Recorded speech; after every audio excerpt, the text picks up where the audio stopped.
Hi, it's Martina, and today I'm coming at you with my overly ambitious June TBR.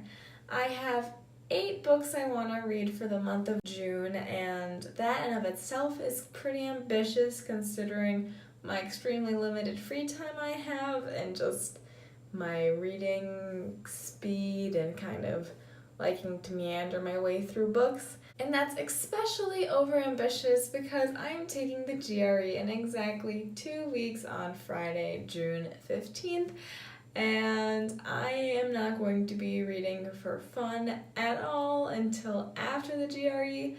So the next 2 weeks I'm just going to be cramming for that. And so that really only leaves me with about 2 weeks to complete all these books, and I know that's not going to happen. But I like to give myself options, so I decided why not just put a bunch of books on my TBR and see where the month takes me. So I have 8 books on my TBR for June, and the first of those books is Harry Potter and the Chamber of Secrets, the illustrated version by Jim K. And if you saw, I posted a video review reread experience rereading the first Harry Potter. I reread it with this illustrated edition, and it was amazing, and so I want to continue on rereading them, and I want to reread them with this beautiful illustrated edition because look at them. So the second book on my TBR might not come to a big surprise, but that is Harry Potter and the Prisoner of Azkaban as illustrated by Jim K.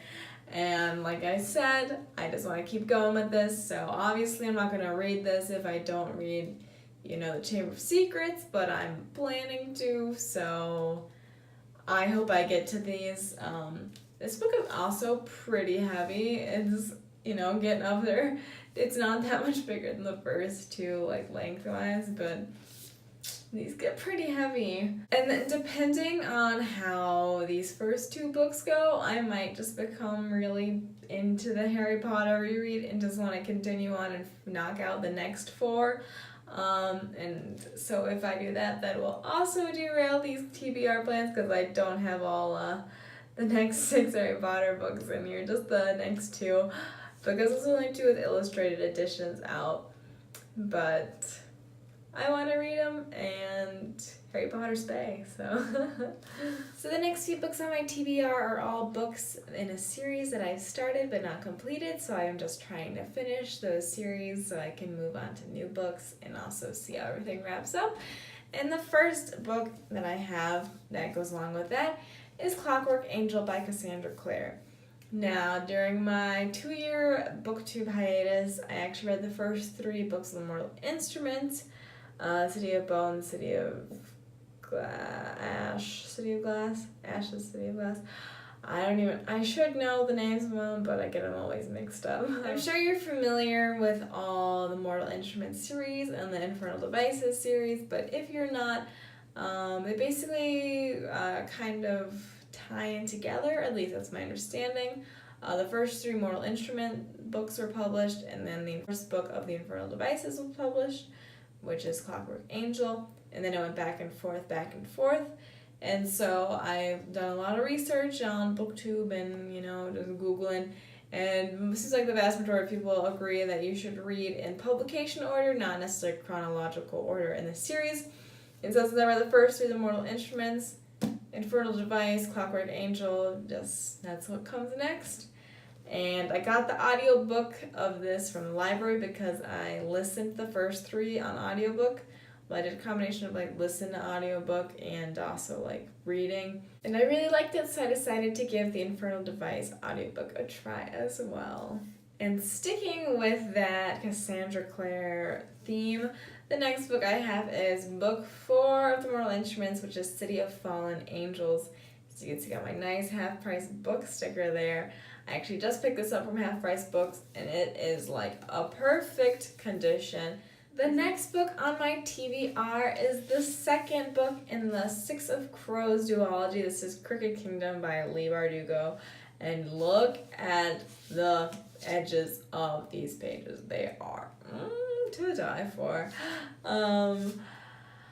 I finally got this book for Christmas, and I just haven't had time to read it yet. And I feel really bad about it because I really enjoyed the first book. I did only end up giving it 4 stars on Goodreads. I couldn't remember. I just checked the other day though. And that was mainly because it took me a really long time to get into it. But after I finished it and I thought about it more, I just like fell in love with the characters more. And I remember just, dreaming about the characters so much, and like it just really took over my world, and I now remember nothing that happened except that it takes place in Ketterdam. I hope that could be a different series. Now I'm thinking, is that the Young Elites that takes place in Ketterdam? I hope not.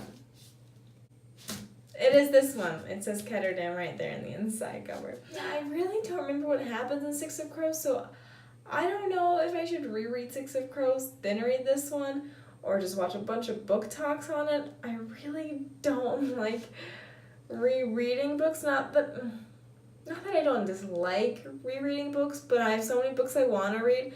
I don't like the thought of having to take an extra, however many days this would take to read Six of Crows to read this book when I could be reading a different book I haven't read yet. So that's the dilemma I have with this one. But I just remember finding it really hard to remember the characters at first, and so it would be probably pretty beneficial with this one, because I know with the Fifth Wave trilogy and the Young Elites trilogy, I read the first 2 books and it took a year or 2 off before reading the third books in those trilogies. And those third books were a big struggle for me because I didn't remember a lot of the plot or the characters, and definitely probably dampened my reading experience a bit, so I'll have to consider that. And the last book I have that goes along with finishing a series is Gemina, the second book in the Illuminae trilogy by Amy Kaufman and Jay Kristoff. This is another book. I have not read Illuminae for 2 years. I enjoyed it. It also took me a while to get into. I also think I only gave Illuminae 4 stars because it took me a while, but I ended up really enjoying it. And these books, I'm sure you've seen it because they're all over BookTube, but like, just look at them. They're told in such like a fun, cool way. It's such a unique way for a book to be written, and they just really make a fun, interactive kind of reading experience. But again, also really thick. So if I did reread Illuminae, it would take a lot more time up. Also, I can't get through all these books alone, so adding on 2 more equally large books would be difficult. But I really want to read this book. I've heard really good things about this one, and really, really good things about Obsidio, the third book in the trilogy. People love this trilogy, and so I want to finish it off because I thought Illuminae was a standalone book when I read it. So when I found out there was a second one, I was like, oh, it's a duology, and then Obsidio came out, and I'm like, oh, it's a trilogy. I think it's just a trilogy, but maybe it's going to be a quartet, or a quintet, or a septet, or a dectet. I don't even know. But yeah, so I really want to read this book as well in June. And the last 2 books I have are actually contemporaries, which I don't know if I've mentioned before, but I really don't like contemporaries, but I want to read some. And the first contemporary I have is Every Day by David Levithan, or David Leviathan. I've heard it pronounced both ways. I don't know which way it's pronounced. In this book I want to read because of the movie. I loved the trailer for the movie. I never actually have seen the movie yet, but I want to read the book before I see the movie because the movie looks super cute. I don't care if it didn't get the best reviews. I don't think it did. I don't know if it did. I didn't hear anything about it, so typically I feel like when you don't hear things about it, it doesn't do very good in the box office. But this movie seemed really good to me, and so obviously the book has to be good if that's the case. And this is a pretty short book, and I could finish this off in a couple of days. So I figured, why not add it on? And the last book on my June TBR is The Unexpected Everything by Morgan Matson. This was on my TBR in like summer of 2016, and I never got around to it. But I want to read it. I bought it, because it just look at it. It looks so cute. She's a dog walker. I love dogs. I'm pre-vet. I'm applying to vet school. I work as a vet assistant in a vet clinic. I love animals. So it just looked cute. Anything with dogs, anything with animals in general, I'm just like, give me. And I've heard amazing things about Morgan Matson and her contemporary books, so I wanted to read it. This book is a little bit of a thicker contemporary. I think of contemporaries and I think of them being small. This book is pretty thick. It seems to remind me of like fantasy dystopian kind of more like plot building, world developing novel. And this is a contemporary, so I'm just assuming a lot of stuff goes down between a main gal and guy, because it's thick. So those were my 8 books on my June TBR. I know, overly ambitious. I'll be happy if I complete 4 of them, to be honest. But who knows, maybe I'll just get into this crazy reading, role and just nail them all out.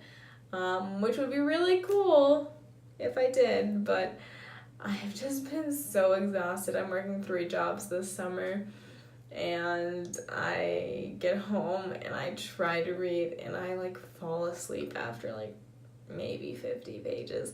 So my reading speed is really slow in that regards.